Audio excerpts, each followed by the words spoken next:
The broadcast came unexpectedly, cutting through every channel with a chilling message. A cold, mechanical voice declared the punishment humanity had never dared imagine. For your insolence, the Galactic Empire has culled your future. Images followed, charred cities, craters where schools once stood, and streets devoid of laughter. The Empire had unleashed a pathogen designed to spare adults but claim the young. 800,000 children were gone in mere days. Reports flooded in. Parents collapsing beside empty cribs, small bodies buried in mass graves, and the eerie silence that enveloped entire neighborhoods once alive with the sound of play.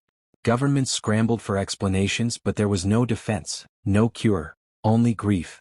Scientists, too late to intervene, dissected the pathogen's cruel design, its precision engineered for maximum psychological devastation. Humanity's future wasn't merely stolen, it was obliterated in a single, calculated act. Among the survivors, the reaction was visceral. Riots erupted in major cities as despair turned to rage. Mothers screamed at the sky, their cries mingling with the crackle of burning buildings. Fathers who had once believed in humanity's place among the stars now stared blankly at photographs of their children. Entire communities fractured under the weight of their loss, the bonds that once held them together severed in the face of such unspeakable pain. The Empire, unfeeling in its might, broadcast its rationale days later. The price of rebellion is steep, the voice intoned. You are no longer a species of promise but of peril. Let this serve as a warning. Submit or cease to exist. Their ships, dark and massive, lingered in orbit like executioners waiting for the condemned to beg for mercy. But mercy was not forthcoming, from either side. Among the ashes, whispers began to spread. Survivors gathered in small hidden groups, speaking not of submission but of defiance. For every image of destruction the Empire displayed, a human counter-narrative emerged, carried on pirate broadcasts and smuggled messages. Photos of defiant parents clutching their children's belongings, graffiti scrawled on ruined walls declaring, "They'll regret this." In the face of despair, something primal stirred. Humanity's instinct to survive turned into an unrelenting need for retribution. The question wasn't if they could fight back, it was how. Scientists redirected their grief into action, repurposing research meant for peace into tools for war. Engineers worked tirelessly in underground bunkers, reconfiguring stolen alien technology into weapons of rebellion. Soldiers who had sworn never to fight again picked up their rifles, their resolve unshakable. Still the void remained. For every act of defiance, the loss hung heavy. The world wasn't the same without the laughter of children, and humanity knew it never would be. The massacre had carved a wound too deep to heal, but it also lit a fire too fierce to extinguish. Grief became fuel and despair gave way to determination. They couldn't bring their children back, but they could make the Empire pay for every life stolen. The galaxy would know that humanity would not fade into silence. They would fight. They would endure. And one day they would win. In the aftermath of the massacre, Earth was unrecognizable. Grief blanketed the world, a silent force more crushing than any weapon. Entire cities held vigils, the streets illuminated by candles flickering in the night. Billions gathered, faces pale and hollow, their tears forming rivers of collective mourning. Monuments sprang up overnight, hastily carved memorials etched with the names of the lost. But there were too many names and not enough stone. The silence was deafening. Schools, once filled with laughter, stood empty. Parks where children once played became ghostly, overgrown ruins. The absence was everywhere. Chairs at dinner tables, unopened gifts, unspoken words.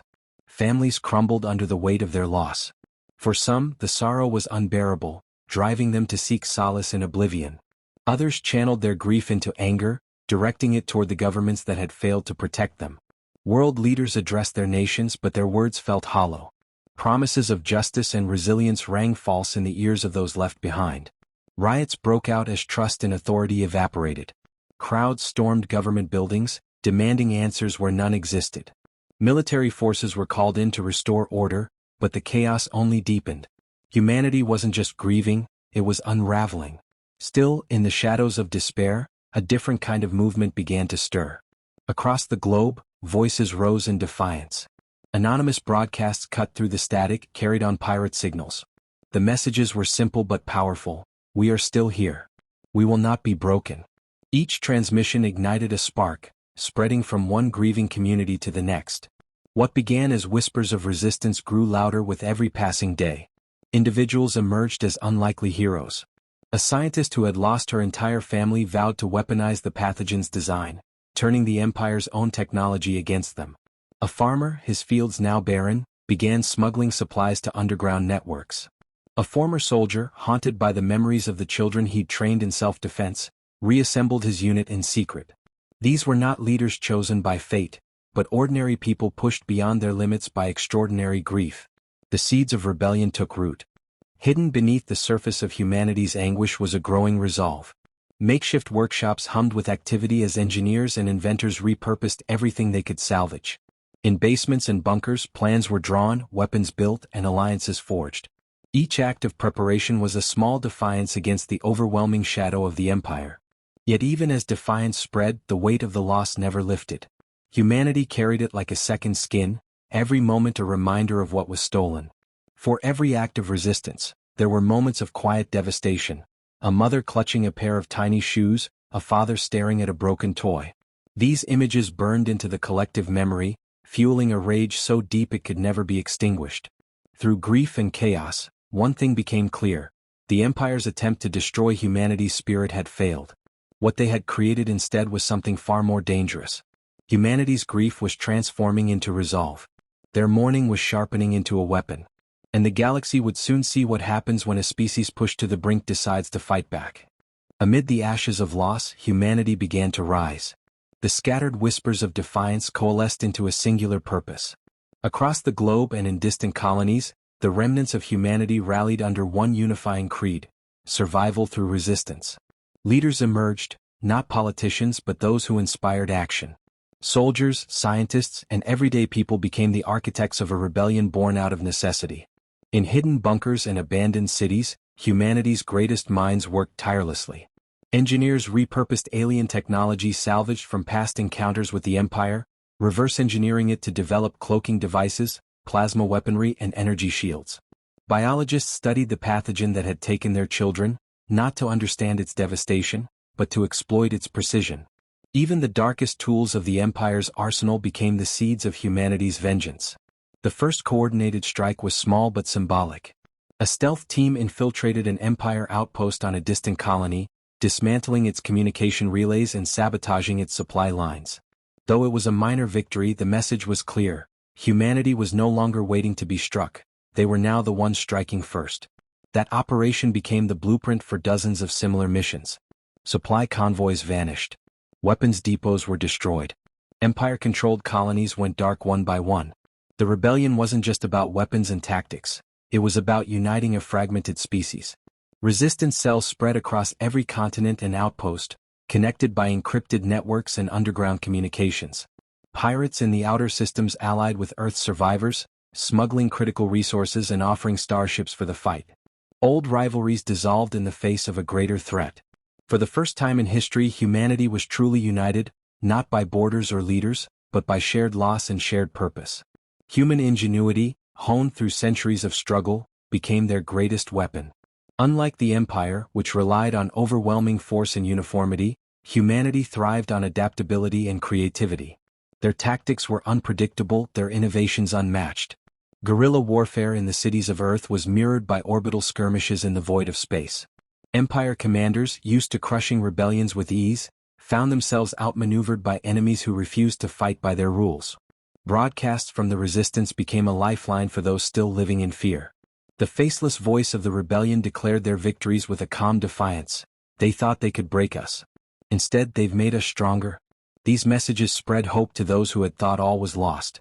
More importantly, they served as a warning to the Empire: humanity would not forgive and they would never forget. As the resistance grew stronger, their reach extended farther. They infiltrated the Empire's networks, gathering intelligence on fleet movements and vulnerable targets. Rumors began to spread of sleeper agents embedded within the Empire's ranks, human spies waiting for the right moment to strike from within. Every victory, no matter how small, sent shockwaves through the galaxy. For the first time, the Empire was on the defensive, forced to acknowledge that their supposed superiority was not absolute. The rebellion's rallying cry echoed across every corner of humanity's fractured world: we were broken, but now we are whole. We were silenced, but now we roar.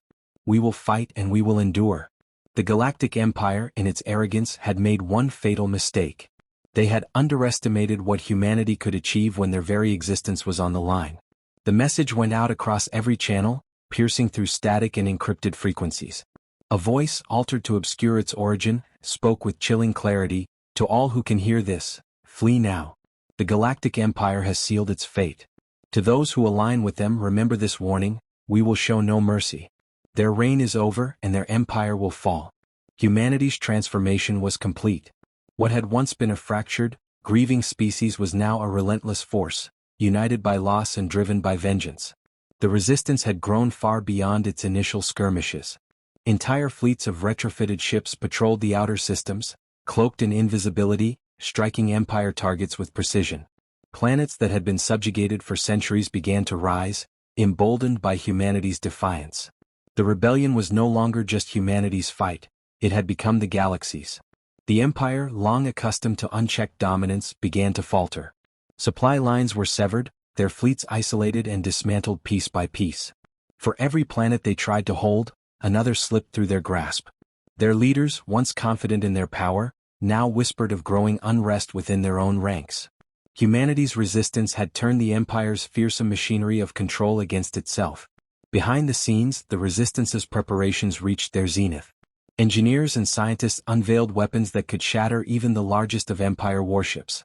Cyber warfare teams infiltrated the Empire's central networks, feeding false data and turning their own systems into chaos. Rumors spread of a weapon capable of destroying entire fleets in a single strike. A weapon born not of desperation but of calculated resolve. The message wasn't just for the Empire. It was for their allies, the vassal species who had bent the knee to avoid annihilation. "We remember the screams of our children," the voice declared. "We remember the fire you watched burn from the safety of your ships. Join us or face the same fate as those you serve." Some listened, severing ties with the Empire and pledging allegiance to humanity's cause. Others hesitated, weighing their fear of the Empire against the growing shadow of human wrath. Humanity's warning also carried a deeper weight. Beneath the defiance was a grim undertone, a reflection of the cost of their survival. The once hopeful species that had dreamed of exploration and peace was gone, replaced by something colder, fiercer. They had become the thing the Empire feared most, a species willing to sacrifice everything for victory. As the final preparations for the ultimate strike began, humanity stood at the edge of transformation. They were no longer just survivors, they were conquerors in the making. Yet even as they mobilized, the weight of their losses lingered. Every act of vengeance was haunted by the faces of the children they could not save. Their war was not just against the Empire, it was against the void left behind. To the Empire, the broadcast concluded, "We offer no terms. To those who resist them we offer a choice. To the galaxy we offer a future, one forged in fire and tempered by loss. Flee now while you still can. Because we are coming." The voice faded into silence, but its impact reverberated across the stars. The Empire had started this war, but humanity would end it. And when the dust settled, the galaxy would remember who had risen from the ashes.